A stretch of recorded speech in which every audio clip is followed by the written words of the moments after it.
Hello, and welcome to Shelby Speaks, the concurrency of our classrooms. I'm Adam Watson, the Digital Learning Coordinator here at Shelby County Public Schools.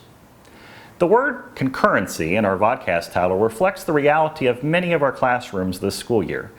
Classrooms that are a hybrid of students in person and students at home, often being facilitated by a teacher simultaneously. But it is also an intentional nod to the idea of metaphorical currency in our instruction. In the spring of 2020, our educators were forced to pedagogically invest in new innovative strategies to effectively teach in an emergency distance learning environment. As spring became fall, we faced new challenges, and we are thankful for our spring 2020 investment in growing our learning. Our teachers are spending and trading the pedagogical capital built last school year in order to innovate and collaborate even further this school year.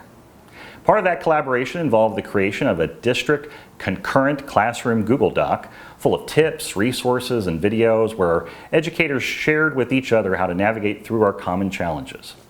It is selections from these videos that we are highlighting in our latest vodcast series.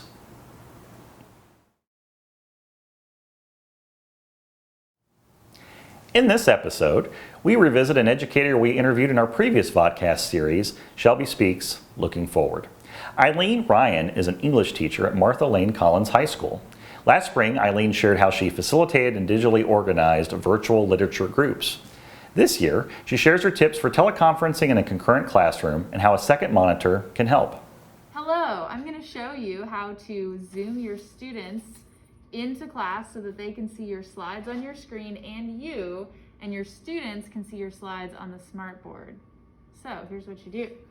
You have to put your little dongle in your MacBook, and then you go to System Preferences and Displays and Arrangement, and then you uncheck Mirror Displays. And that makes your smartboard into a second monitor. So what you're going to do is pull up your slides. I'm going to get rid of that thing. Oh, and your mouse is still just the same mouse.